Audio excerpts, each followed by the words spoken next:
So in the last video we talked about stress, and we talked about how stress can literally lead to almost every single major disease on the planet. So there are two ways we can stop this. Number one is actually reduce the amount of stress in our life. And then number two is turn on something called your parasympathetic nervous system, which is literally the nervous system that shuts everything down, shuts the stress down, okay? And it's rest and digest. This is where you grow. This is where you heal. This is where we want to be almost all the time, okay?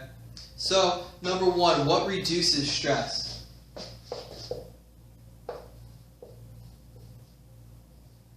The diets that we are on, meaning the foods that we eat, are so very important in this. In other videos I talk about nutrition, but more importantly what we're doing is we're a society that feeds itself on sugars, okay?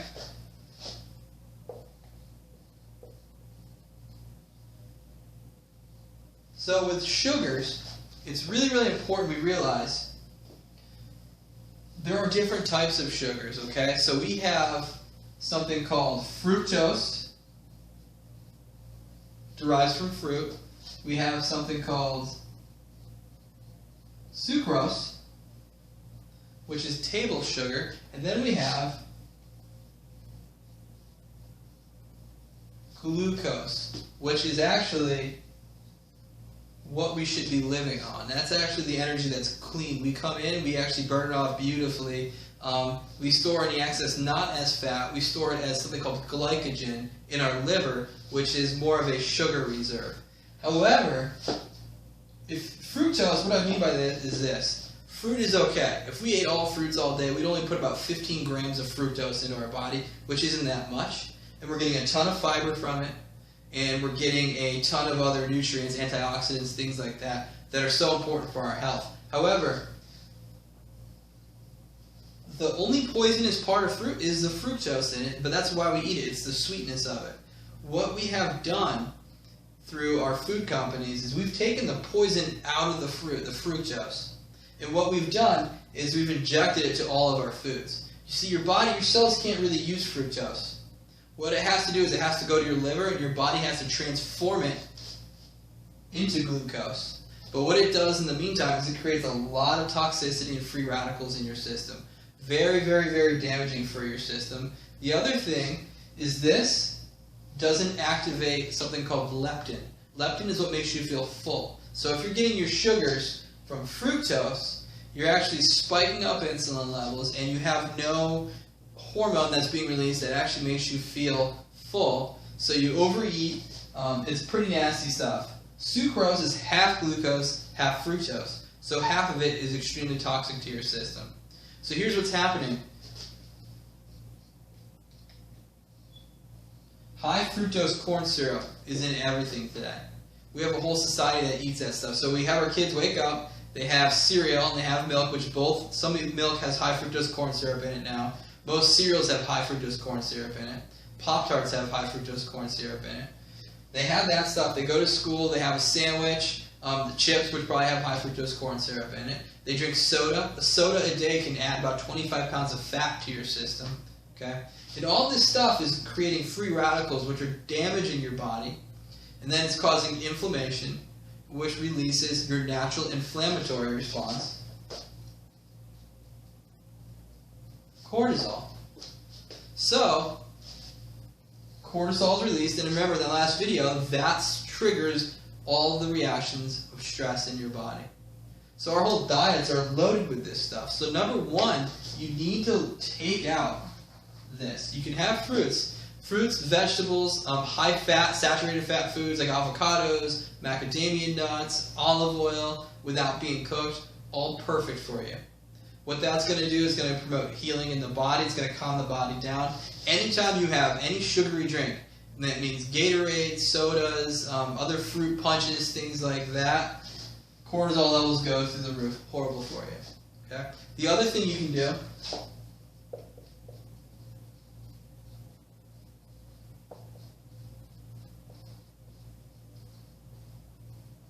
something called honoring your purpose. That's what we like to teach people here.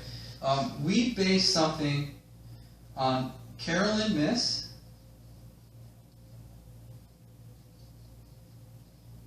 She wrote a book called Sacred Contracts, and in it, it has you kind of interview yourself and find out who you are. Most people have no clue who they are.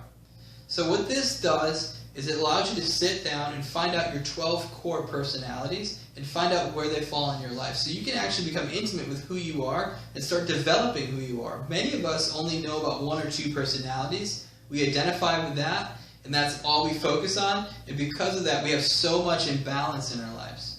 Okay? So by doing this, and again, I really highly recommend it. It's called Sacred Contracts. It's a great, great book. By doing it, and it's called Casting Your Wheel, you'll find out who you are as a person, and you can fully honor yourself. For example, with me, I need to be out in nature all the time. By doing this book, and I've always known it inherently, but by doing this, I can tell the more I'm out in nature, the more creative I am, the more prosperous I am. So if I'm not out in nature all the time, it causes a big, big, big issue with me, and it causes me to not be creative anymore. So that's one of the changes I made in my life. The other thing is that I'm something called a seeker, which means I need to understand all this information. So if I'm not out there trying to learn more and more information, I actually damage a big part of myself, and I don't become who I'm supposed to be. So when you're not living your purpose, it creates so much stress. Also under this, honoring your purpose, definitely is so important. 15 minutes a day in the morning, waking up, saying gratitude for where you are and where you are in life. We can always find something we're grateful for. And number 2, getting quiet and listening for that small voice inside. Just getting quiet and taking time to listen. Many of us don't take that 15 minutes anymore, and it creates havoc in our life.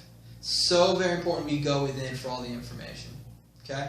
So let's talk over here. How can we turn on the parasympathetic system or the rest and digest system? First thing we can do, exercise. Exercise is great, especially something called a peak 8, which is a high-intensity interval training, meaning you go as hard as you can for 30 seconds, and then you relax for 1.5 minutes. And you do that about 8 times. You can look this up. There's a lot of information about it. I love the stuff. What it does, though, is why it's important, is it releases something called growth hormone.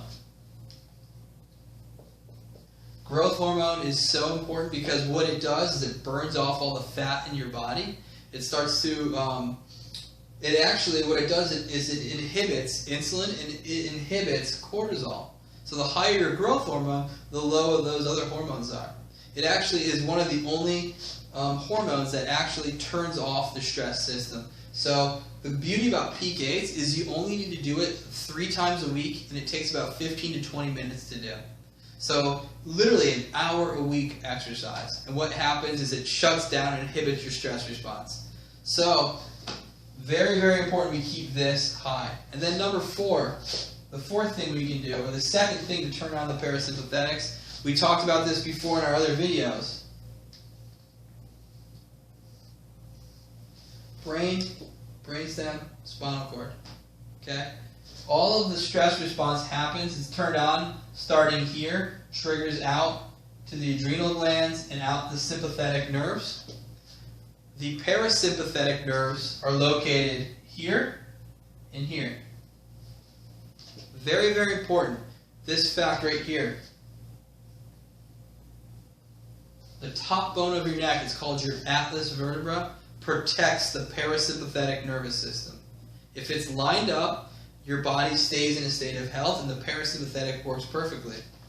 Well, if that top bone of the neck is misaligned, which can be caused from car accidents, sports injuries, concussions, birth trauma, you name it. Very, very common. What ends up happening is it can put pressure on the parasympathetic nerves.